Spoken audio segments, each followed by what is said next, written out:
এ যেন এক অন্তহীন লড়াইয়ের গল্প। জলবায়ু পরিবর্তনের প্রথম ধাক্কাটাই সইতে হয় বাংলাদেশের এই ৩,৯০,০০,০০০ উপকূলবাসীকে। একের পর এক ঘূর্ণিঝড়, তীব্র নদী ভাঙন আর আগ্রাসী লবণাক্ততায় প্রতি মুহূর্তে বিপন্ন হচ্ছে তাদের জীবন ও জীবিকা। উপকূলবাসীর দাবি ত্রাণ বা সাময়িক জোড়াতালি নয়, প্রয়োজন স্থায়ী সমাধান। আর তাই আসন্ন জাতীয় বাজেটে এই অঞ্চলের জন্য জিডিপির সুনির্দিষ্ট ৩% আলাদা জলবায়ু তহবিল বরাদ্দের দাবি উঠেছে জোরালোভাবে। একই সাথে দাবি নিয়মিত ভাঙন রোধে আধুনিক ও স্থায়ী কংক্রিটের বেড়িবাঁধ নির্মাণের।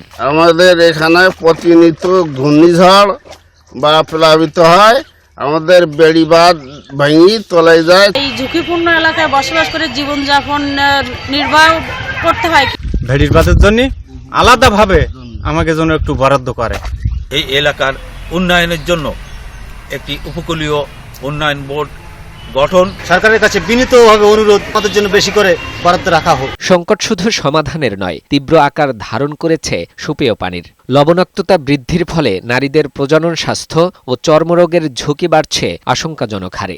বিশেষজ্ঞরা বলছেন, এই সংকট মোকাবিলায় বাজেটে সুনির্দিষ্ট ব্লু গ্রান্ট বা পানি অনুদান রাখা এবং স্বাস্থ্য খাতে বরাদ্দ বাড়ানো জরুরি। জলবায়ু পরিবর্তনের অভিজ্ঞতার পাশাপাশি এই উপকূল জুড়ে যে উন্নয়ন পরিকল্পনা বাস্তবায়িত হচ্ছে, তাতে বিজ্ঞান এবং মানুষের সম্পৃক্ততা কম থাকায় মানুষের জীবন জীবিকার পাশাপাশি মানুষের স্বাস্থ্য, বাসস্থান, শিক্ষা এবং সামগ্রিক অর্থনীতিতে ব্যাপক নেতিবাচক প্রভাব দিন দিন বেড়েই চলছে।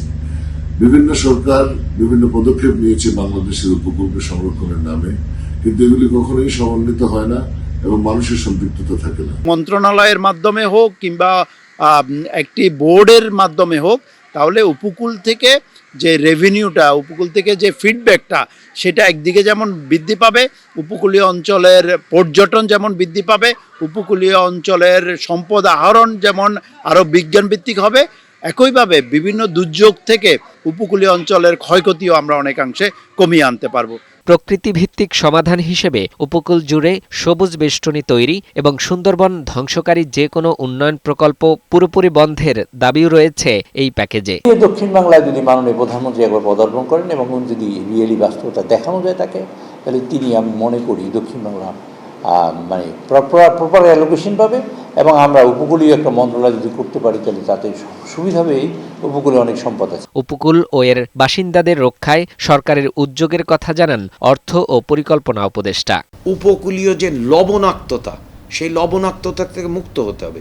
যে নদীমাতৃক বাংলাদেশ, বঙ্গোপসাগরের বাংলাদেশ, এই সমস্ত নিয়ে বড় বড় কথা বলা হয়েছে, কিন্তু সমন্বিত সার্বিক পানি সম্পদ পরিকল্পনা কখনো গৃহীত হয়নি। সেটা যাবে।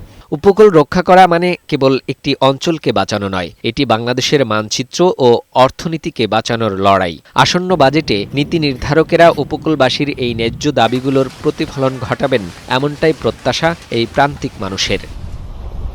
ফাহিম মুনাইম, বৈশাখী সংবাদ, ঢাকা।